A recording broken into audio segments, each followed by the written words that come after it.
Sino ang Antikristo? Ito ay mula sa aklat na isinalin ni Ahmad Jibril Salas.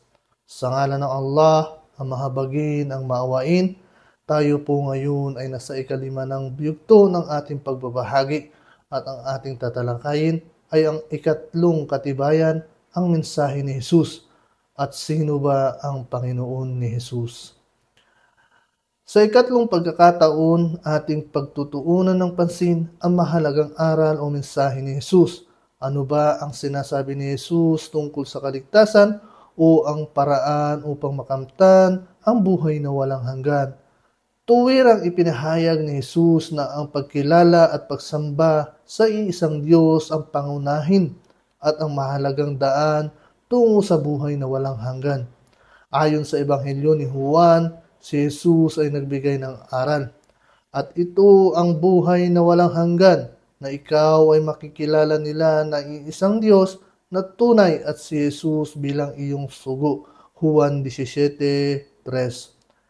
At bilang propeta at sugo, siya rin ay nagbigay ng mahalagang aral na dapat sundin at tuparin. Ito ay matutunghayan sa Ebanghelyo ni Marcos.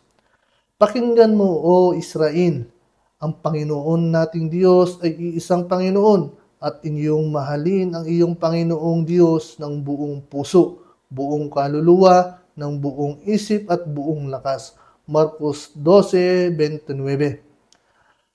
Ang panawagan at mensahe ni Jesus mula sa Biblia ay matutunghayan din naman sa banal na Quran. Ang pangunahing aral niya ay ang pagsamba lamang sa nag-iisang Diyos na tagapaglikha. Binanggit sa Quran, katotohanan, ang Allah ang aking Panginoon at ang inyong Panginoon, kaya't sambahin siya, ito ang matuwid na landas.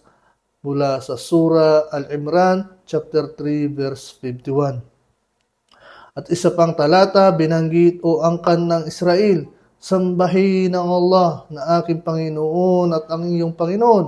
Ang sino man magtambal sa Allah ay tunay na ipagbabawal ng Allah sa kanya ang paraiso at ang apoy ang kanyang tirahan. Ito ay mula sa Surah Al-Ma'idah, chapter 5, verse 72. Ang kautusan ito ni Jesus ay sinusunod, tinutupad at tinatanggap ng mga Muslim. Sa makatuwid, walang Muslim ang maaaring tawagin o taguriang Antikristo. Muli, ang katibayan ay hinango sa kasalukuyang Biblia at sa banal na Quran upang higit na mabigyan ng katarungan ang paksang ito. Sino ba ang Panginoon ni Jesus? Kung sa nabanggit na talata sa itaas na mula sa Biblia at Quran ay nagsasabi at nananawagan si Jesus na ang tanging Panginoon ay ang nag-iisang Diyos na tagapaglikha lamang at wala nang iba pa. Sa makatuwid, ang pagtawag kay Jesus bilang Panginoon ay isang malaking kasalanan. Tunay na ang tanging pagkilala sa Panginoon ay nauukol lamang sa nag-iisang Diyos na siyang may likha ng lahat ng bagay. Sino kaya kung gayon ang Antikristo?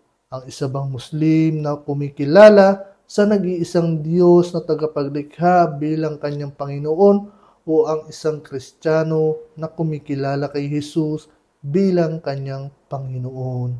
Assalamualaikum warahmatullahi wabarakatuh.